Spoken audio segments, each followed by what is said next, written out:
It is the case that charges of a rigged or stolen election do not exclusively belong to Republicans. Democrats and liberals have accused the vote of being rigged or stolen for George W. Bush both in 2000 and 2004 and have done so for years. Jonathan Chait wrote in New York Magazine in 2012, yes, Bush v. Gore did steal the election. Also in 2012, Salon asked, is the GOP stealing Ohio? In 2014, Ezra Klein of Vox wrote that 68% of Americans think elections are rigged. And he said they're right in that 2000, article. Jesse Jackson demanded an inquiry of the results in Florida, saying shortly after the election, 22,000 people are begging for their vote to count and for its intent to be realized. This last vote caused a crisis in the credibility of this election.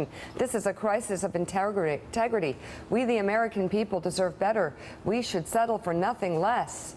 In 2006, Rolling Stone published a lengthy article asking, was the 2004 election stolen? They also published the interview with Howard Dean, which said this. Howard said this, I'm not confident that the election in Ohio was fairly decided. We know that there was substantial voter suppression, and the machines were not reliable. It should not be a surprise that the Republicans are willing to do things that are unethical to manipulate elections.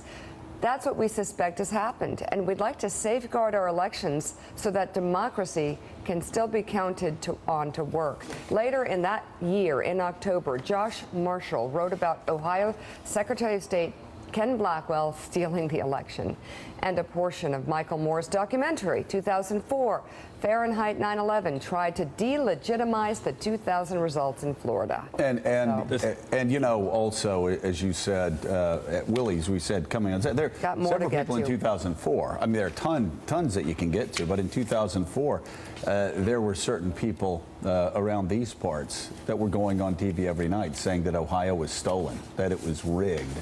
I guess Bobby Kennedy Jr., didn't he write? He wrote the Rolling Stone piece that you referenced there about the voting machines in Ohio. Yeah.